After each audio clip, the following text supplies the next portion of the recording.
좋은 이름이잖아요. 그죠? 스가랴. 여호와께서 기억하셨다. 스가랴. 제코라이아. 참 아주 이름 좋은 거죠. 여호와께서 기억하셨다. 예수 그리스도는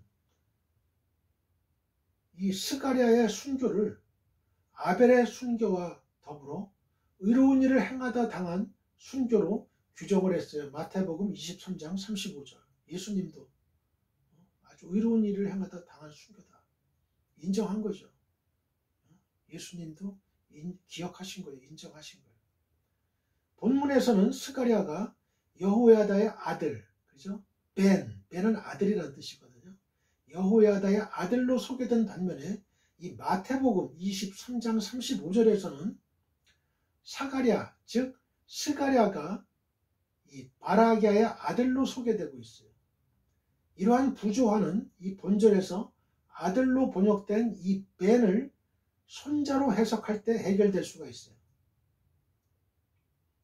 히브리어 이 벤은 아들을 가리키기도 하지만 손자를 비롯한 이 후손을 가리킬 때도 사용되기 때문에 그렇습니다.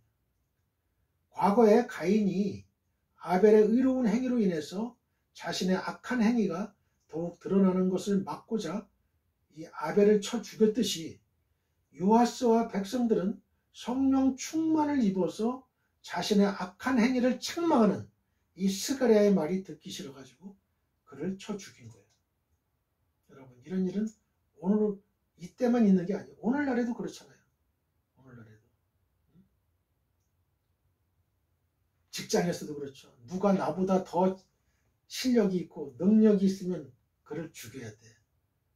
밟고 그를 죽여서라도 자기가 승진해야 돼.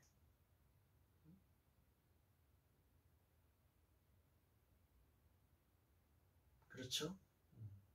우리가 사극을 많이 보잖아요. 그죠? 자신의 이 후궁들의 그 암투, 싸움 같은 거 보잖아요. 자신의 그 악한 행위가 드러날까봐 그걸 막고자 죽이는 거예요. 선한 사람을. 선한 사람을 죽이잖아요. 장희빈이 또 그랬잖아요. 장희빈.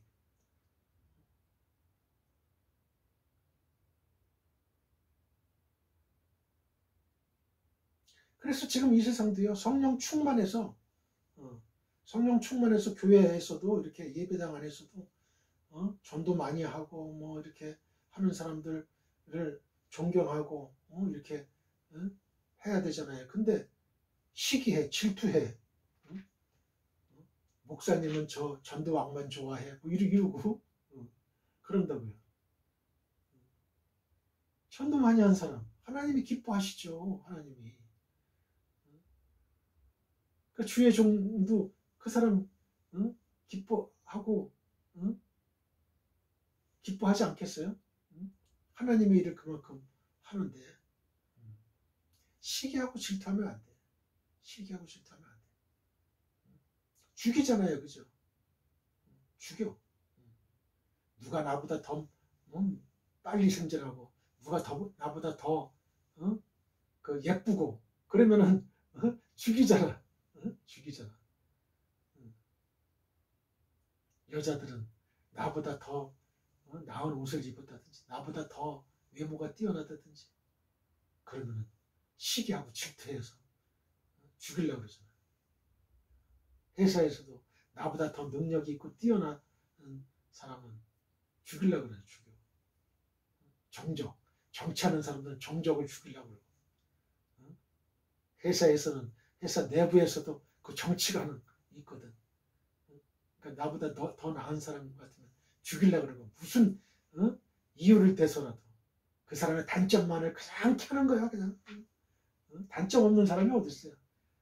단점보다 장점을 더 얘기를 해야 되고 부각시켜야지. 다 죄인이거든. 다 죄인이거든요. 그렇게 말을 하는 사람도 단점이 더 많죠. 단점이 많은 거야. 장점을 자꾸 우리가 세우려고 노력을 해야죠. 격려하고 위로해주고 교회 안에서도 참 이 교회 안에서도요, 이 성도 간의 교제에서도 우리가 이 목장, 구역장, 구역 예배에서도 속회에서도 오픈한다고 했는데 오픈했는데 나는 아주 순수하게 오픈했는데 교회 다닌 지 얼마 안 됐어요. 그래서 오픈하라고 기도해 주겠다고 했는데 뒤에서 이상하게 그 흉보는 말을 듣는 것 같고 그럼 다시는 오픈 안 하죠. 절대 그러면 안 됩니다. 피를 나는 형제보다도 더 귀한 거예요. 더 친한 거예요. 우린 천국에서 영원히 같이 가야 될 사람들이거든. 여러분, 절대로 뒤에서 다른 말 하면 안 돼. 그 사람을 세워주고, 세워주는 말, 칭찬해주는 말, 그 사람 장점, 누가 그 사람을 좀 비난하고 흉을 보고 단점을 이렇게 얘기하면 그런 소리 하지 말라고. 그건 하나님의 사람이 하는 말이 아니라고. 딱 못을 가야 돼요. 손을 거야 돼요. 그냥 그거 듣기만 하면 안 돼요. 듣기만 하면 공범이 돼, 공범이. 인정하게 되는 거야. 묵시적으로 인정하는 거야. 자리를 박차고 나가든지 다시는 말을 하지 말라고 하든지. 항상 이 교회 내에서는 항상 긍정적인 말만 해야 돼. 사랑스러운 말, 덕을 세우는 말. 그럴 때 이 교회가 부흥이 되는 거야. 교회가. 자꾸 누구를 씹고 말이야.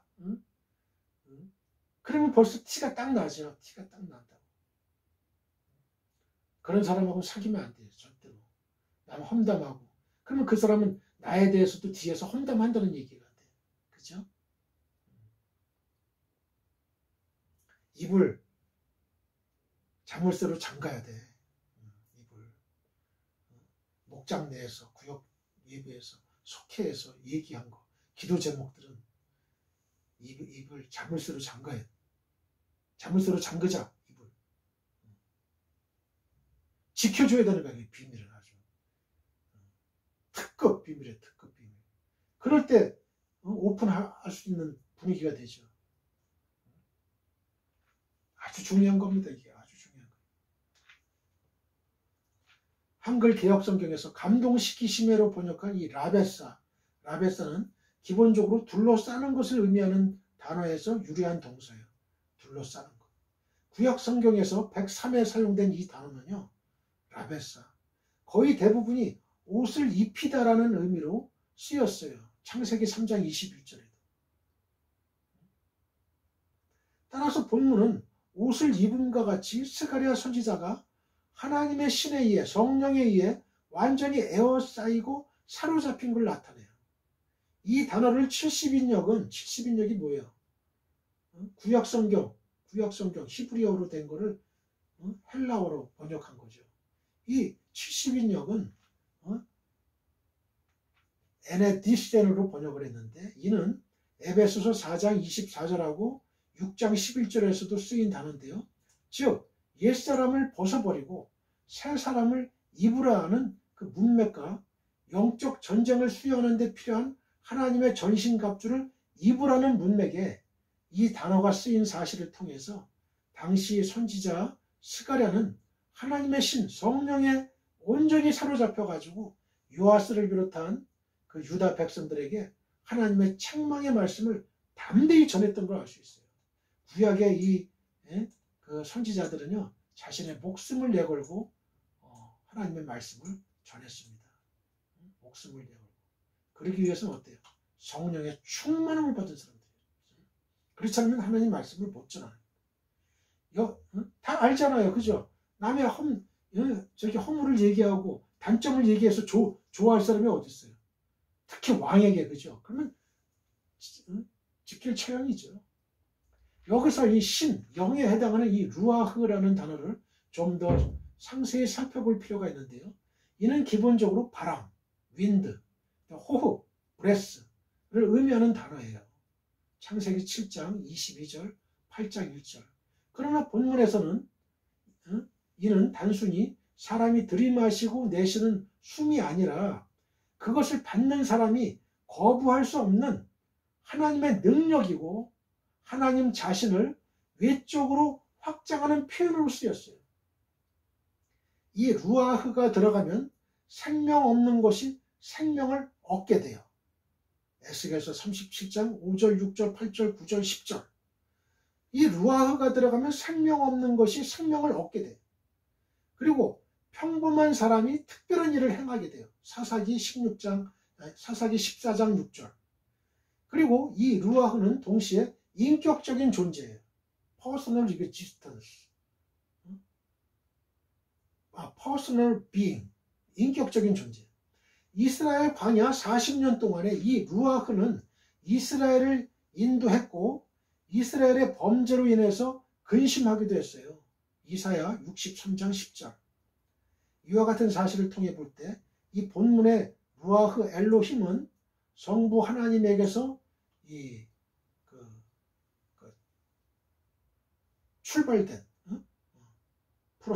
출발된 성부 하나님에게서 나온 제3위이신 성령, 더 홀리 스피릿임을 알 수 있어요.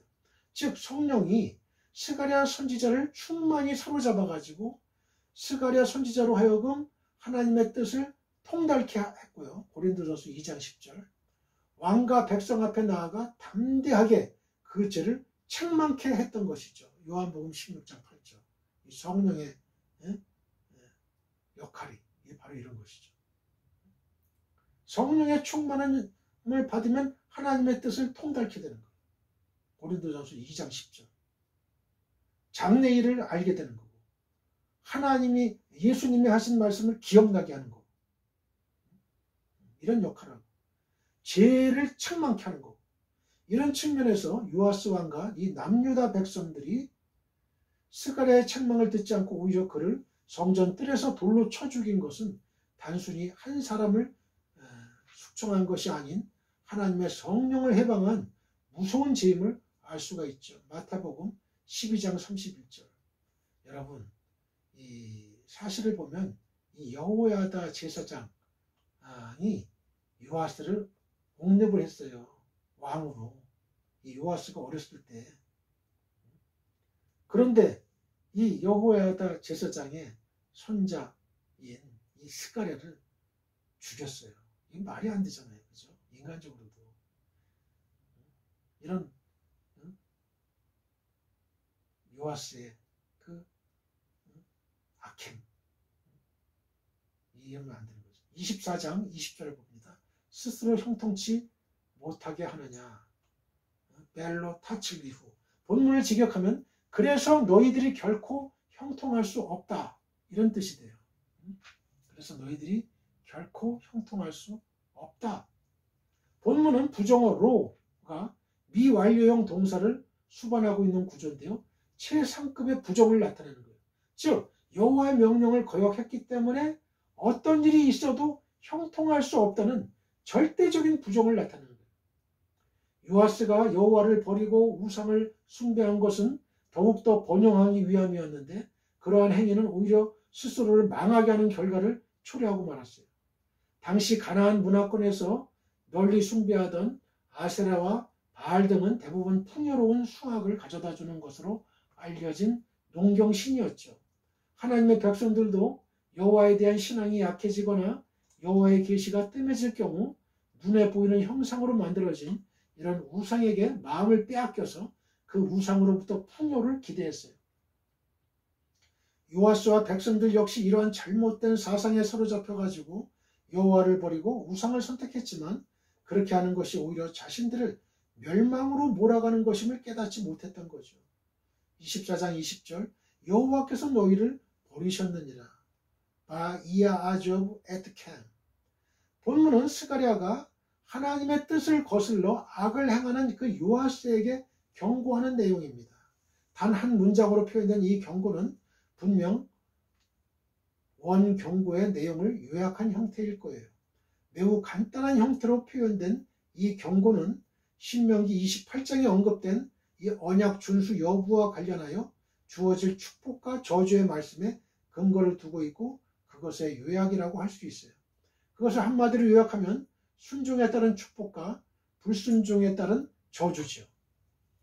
신명기 28장을 보면 그렇게 되어 있어요. 그런데 지금 신정왕국 남유다의 왕인 요아스와 백성들은 하나님의 명령을 어기고 불순종의 길을 향해 가고 있었어요.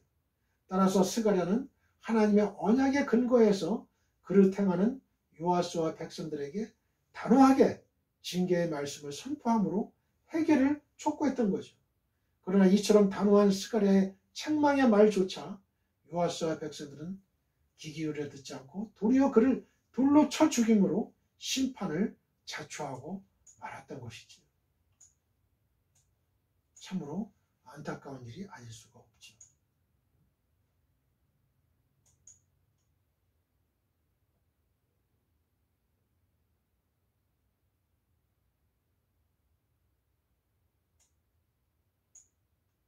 구약 이스라엘 역사에서 하나님의 말씀에 대한 순종 여부에 따른 축복과 저주의 삶은 개인과 공동체, 국가 구분할 것 없이 동일하게 적용이 됐어요.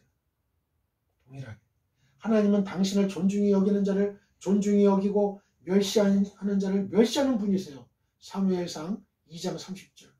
더욱이 여러 선지자들을 통해 반복적으로 경고의 말씀을 주셨음에도 회개치 않는 자에 대해서는 의심할 여지 없이 분명하게 징계를 내리십니다.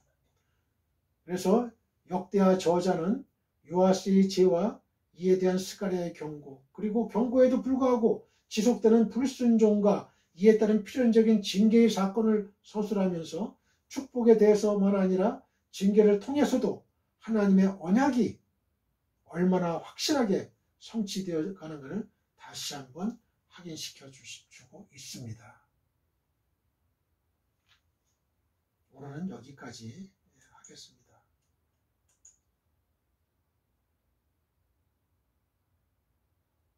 우리 모두 하나님 아버지께 기도드립시다. 하늘에 계신 나의 아버지시여, 오늘도 하나님의 성령을 받아서 하나님의 위대한 종들처럼 하나님의 뜻을 이루어드리는 위대한 성령의 사람들이 되게 하여 주옵소서. 예수님의 거룩하신 이름으로 기도드립니다. 아멘.